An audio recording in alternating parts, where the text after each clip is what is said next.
na ibibigay yon. One last question. Meron akong pagdududa ha, na magbebenta sila ng 20 pesos per kilo na bigas pero hindi pang tao. Panghayop. Panghayop daw. Hindi makakain ng tao, panghayop daw, mga babae. Diba? Ganyan yung pag sinabi natin 20 pesos per kilo na bigas, yung pwede kainin ng tao. Oh. Yan yun, diba? Yan yung 20 pesos per kilo na binebenta, yung pinapakain sa baboy. Hindi Yung pinapakain daw sa baboy, di ba? NFA rice nga pinapakain ba sa baboy yun? Aba, napaka-social naman ng baboy. mga baboy ang hindi mga hayop ang mga Pilipino. Kapag nagbenta kayo ng 20 pesos per kilo, bibili kami lahat kasi pwede siya kainin ng tao. Ma'am, what do you think out of the timing ng announcement nung... Okay, so yun mga babayan, no? Yun lang hindi ko nagustuhan doon sa sinabi ng ating Madam Vice President.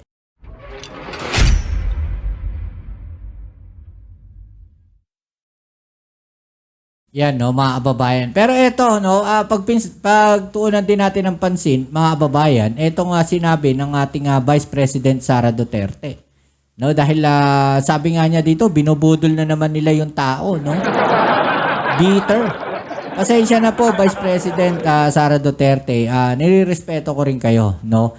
At ganun din naman ang dating Pangulong Duterte. Sabi ko nga sa inyo, mga kababayan, no, ang respeto nandiyan yan.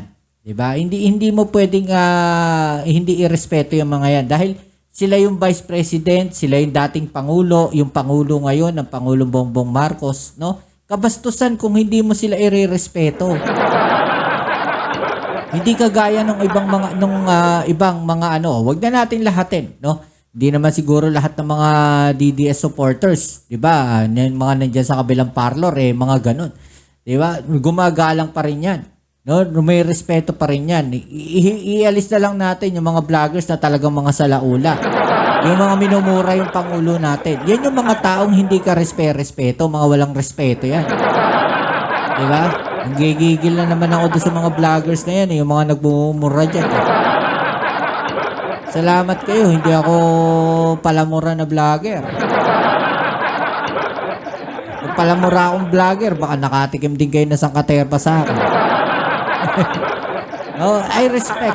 No, rumerespeto tayo. Kailangan yan. Kailangan matuto tayo rumispeto, mga babae. Diba? Tuloy natin. Ma'am, in-announce ni DA Secretary na dito sa Visayas, sisimulan daw yung pagbebenta ng 20 pesos per kilo na bigas. Sa Visayas daw po unahin yan. Ano pong reaction ninyo? Yan, di ba yan na yung sinasabi nila noon pa na hindi nila magawa hanggang ngayon dahil hindi nila alam kung paano gawin. Okay, so alam kung paano gawin yan, no, Vice President Sara Duterte. Alam yan kung paano gawin. Kaya nga nagkakaroon ng experiment yan Diba? Kaya pinag-aaralan yan. No, hindi naman kasi basta-basta na maibababa yung presyo sa 20 pesos. Sana narinig tayo ng ating Pangulong Bongbong Marcos. No, sana makarating to sa kanya. Kailangan tutukan natin ang mga farmers. No, Pangulong Bongbong Marcos, dumiretso tayo sa mga farmers. Bakit kanyo? No, dahil maraming monopolyo diyan. No? Hinaharang nila yung mga palay, no, kinakawawa nila yung mga farmers, no, yung mga gamit na parang libreng gamitin ng mga farmers, 'di ba? Pinapaupahan sa mga farmers. No, yan ang dapat tutukan ng ating Pangulong Bongbong Marcos. No, yan ang dapat tutukan ng ating Department of Agriculture. Kung gusto nyo maipababa ang presyo ng bigas at tulungan ninyo ang suportahan ninyo yung mismong mga farmers. Hindi lang yung bigas, mga babayan. No, maging yung mga gulay. Pumunta kayo sa Benguet. Ang mura ng mga gulay dyan. No, pumunta kayo dun. Ang mumura ng mga gulay.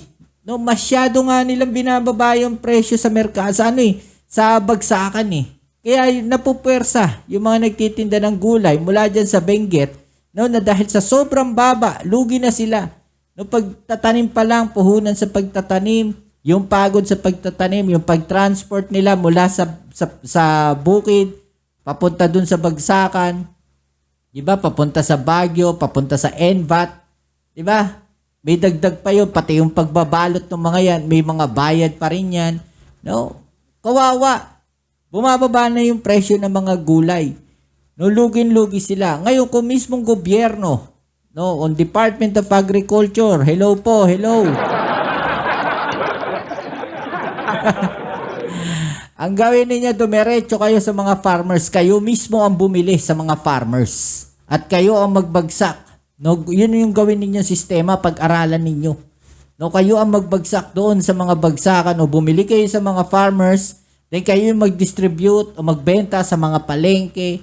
Yun ang pag-aralan ninyo. Mawawala yung monopolyo dyan. Sabi ko sa inyo, yung sindikato ng mga gulay na yan, mawawala yan. Pati yung sindikato ng mga bigas. At pagka yung mga sindikato na yan nawala, at sinuportahan natin yung mga magsasaka natin, yung mga farmers natin, bababa ang presyo ng bilihin. Maniwala kayo.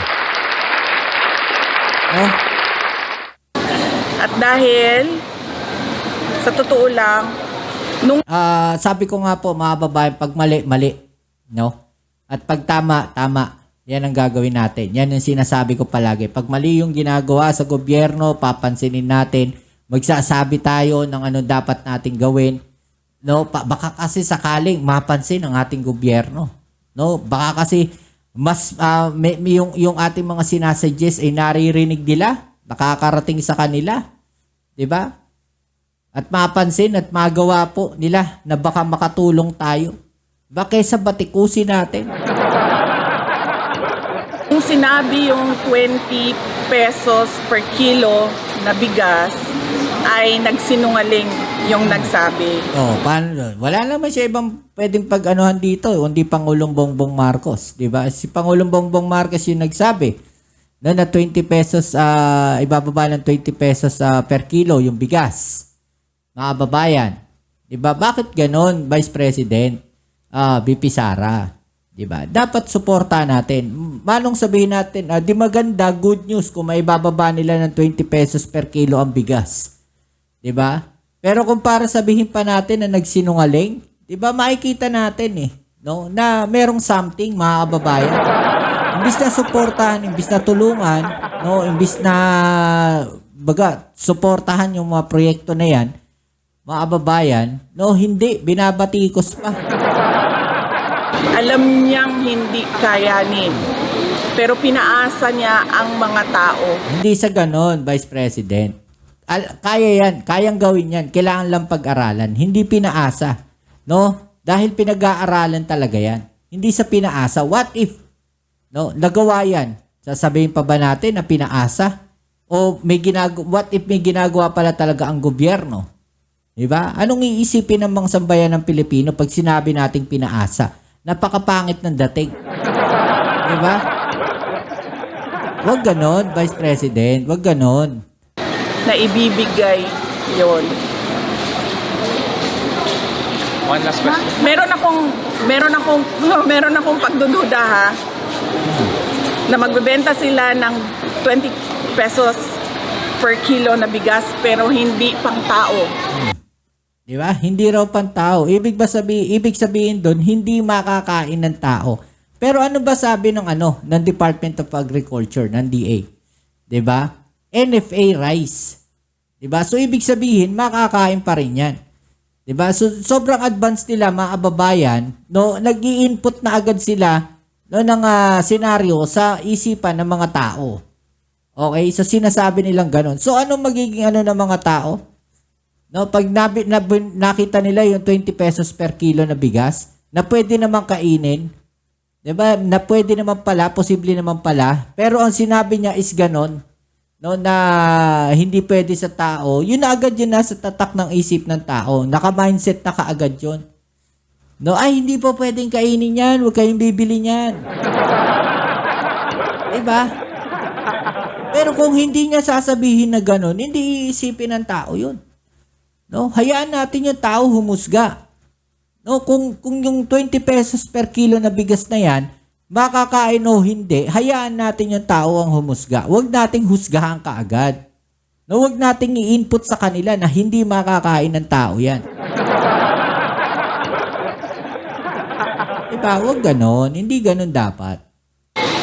Panghayop.